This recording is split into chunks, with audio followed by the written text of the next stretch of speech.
Om Swastiastu, Wassalamualaikum warahmatullahi wabarakatuh, Shalom, Shalve, Nama Budaya, Salam Kebajikan, dan Salam Harmoni.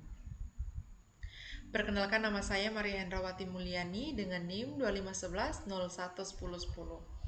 Jadi tujuan pembuatan video saya kali ini dalam rangka untuk memenuhi ujian akhir semester dari mata kuliah Dasar-Dasar Bimbingan dan Konseling yang diampu oleh dosen Bapak Wayan Eka Paramarta, SPD MPD.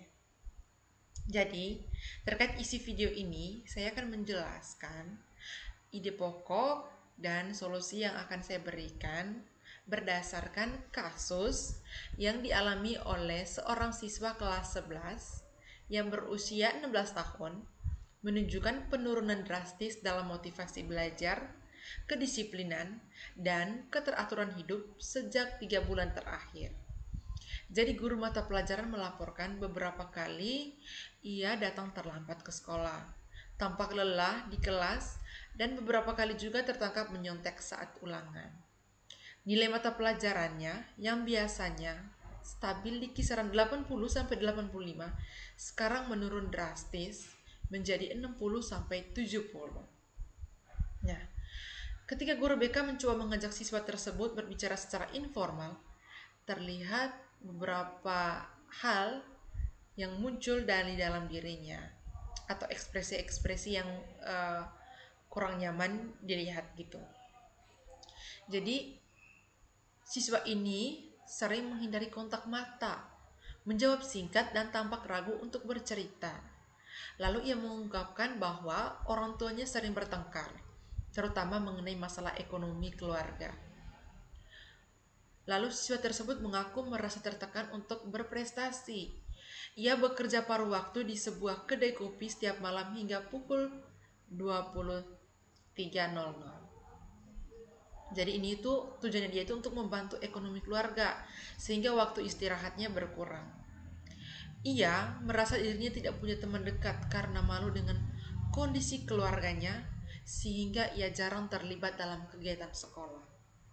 Ia juga mengaku tidak percaya diri, merasa gagal sebagai anak dan takut mengecewakan orang tua, sehingga ia akhirnya memilih jalan pintas seperti menyontek untuk mempertahankan nilainya.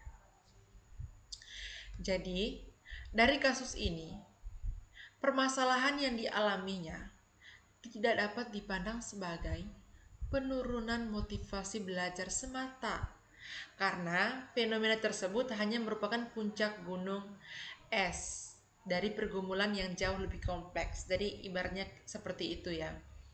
Jadi ide pokok dari keseluruhan situasi ini adalah kemerosotan akademik dari perubahan perilaku siswa merupakan manifestasi dari tekanan multidimensi yang meliputi konflik keluarga, tuntutan ekonomi, kelelahan fisik, ketersaingan sosial, dan beban psikologis berupa rasa malu serta takut mengecewakan orang tua.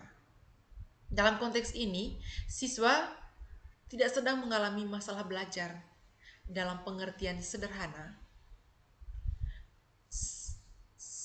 tetapi sedang menghadapi situasi hidup yang memaksakannya menjadi dewasa sebelum waktunya.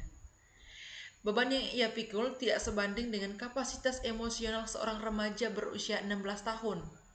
Maka, intervensi apapun yang diberikan sekolah harus berpijak pada pemahaman bahwa problem utama siswa bersifat sistematik, bukan individual. Nah, perubahan nilai yang menurun, kedisiplinan yang terganggu, hingga perilaku menyontek hanyalah gejala dari ketidakseimbangan yang lebih luas dalam kehidupan sehari-harinya.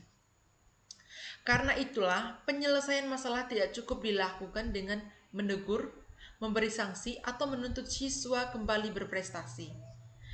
Pendekatan tersebut justru beresiko menambah tekanan emosional yang sudah berat. Yang dibutuhkan pertama-tama adalah menciptakan ruang aman dalam proses konseling. Dalam ruang ini, siswa dapat berbicara tanpa rasa dihakimi, tanpa ketakutan bahwa ceritanya akan membuatnya terlihat lemah atau tidak mampu. Siswa seperti dirinya cenderung menyimpan semuanya sendiri. Keletihan, kecemasan, rasa malu, bahkan rasa bersalah, karena ia merasa tidak boleh membebani siapapun.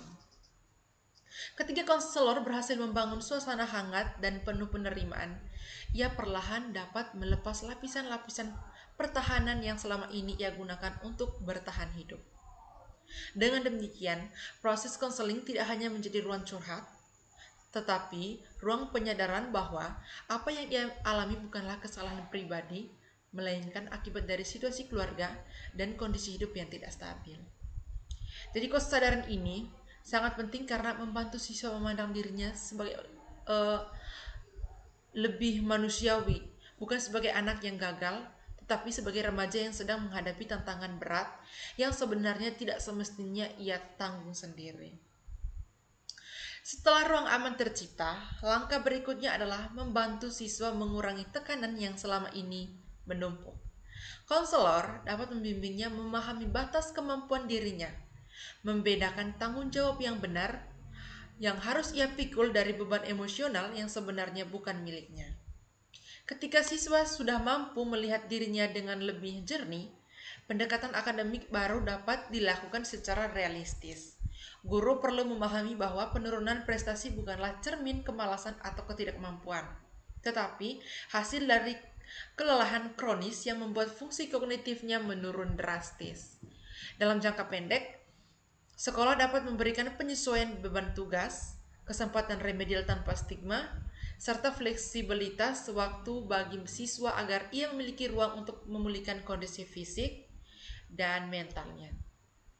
Ini bukan bentuk pemanjaan, melainkan bentuk dukungan adaptif yang mengembalikan ritme belajar yang sehat dan manusiawi. Selain aspek akademik, dimensi sosial siswa juga memerlukan perhatian khusus. Perasaan terisolasi yang muncul karena rasa malu terhadap kondisi keluarga membuatnya menjadi jauh dari teman sebaya, padahal dukungan sosial merupakan salah satu faktor protektif yang paling penting bagi remaja. Sekolah juga dapat menciptakan suasana interaksi yang lebih organik dan tidak mengintimidasi, seperti kegiatan kelompok kecil yang tidak memerlukan keterbukaan pribadi secara langsung.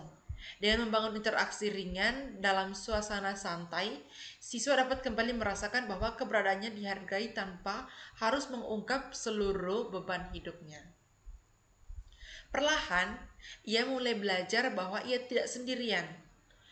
Ia tetap layak diterima meski hidupnya tidak sempurna. Pemulihan ini sangat penting untuk membangun kembali rasa terhubung, fondasi penting dalam kesehatan mental. Namun, tidak akan ada perubahan signifikan jika kondisi keluarga tetap berada dalam situasi yang sama. Karena itu, konselor perlu melakukan pendekatan hati-hati kepada orang tuanya.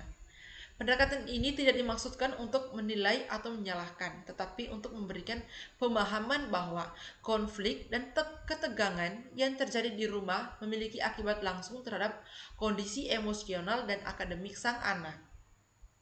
Nah, edukasi kepada orang tua mengenai tekanan yang sedang dihadapi siswa dapat membuka ruang bagi perubahan sikap dan komunikasi yang lebih suportif. Meskipun keluarga mungkin tetap harus berjuang secara ekonomi, tetapi atmosfer emosional yang lebih tenang di rumah dapat memberi siswa peluang untuk beristirahat dan memulihkan energi psikologinya.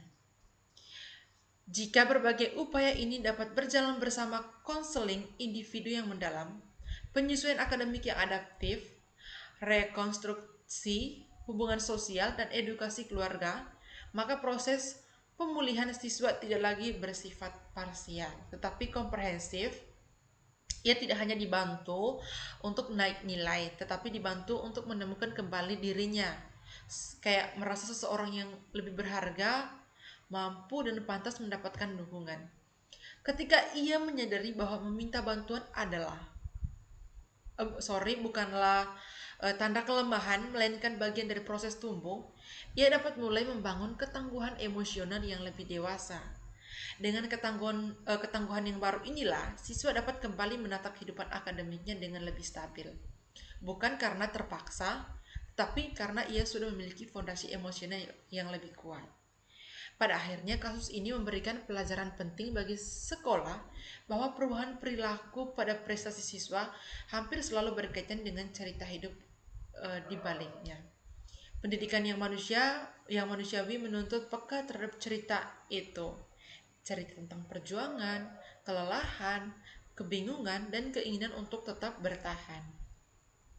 Ketika sekolah, keluarga, maupun konselor mampu bekerja sama membangun ekosistem dukungan yang konsisten, maka siswa bukan hanya terbantu menyelesaikan masalah saat ini, tetapi juga dibekali kemampuan menghadapi tantangan hidup di masa depan. Dan dari sinilah proses pendidikan yang sejati dimulai, bukan sekadar meningkatkan nilai, tetapi membentuk manusia yang utuh, tangguh, dan semakin mampu memahami dirinya sendiri. Jadi, mungkin itu saja yang dapat saya sampaikan pada video kali ini. Terima kasih atas perhatiannya. Saya menyadari banyak kekurangan yang telah saya buat saat video ini berlangsung. Saya tutup dengan Paramasanti Om Santi Santi Santi Om. Wassalamualaikum warahmatullahi wabarakatuh. Shalom, salve, nama budaya, salam kebajikan, dan salam harmoni.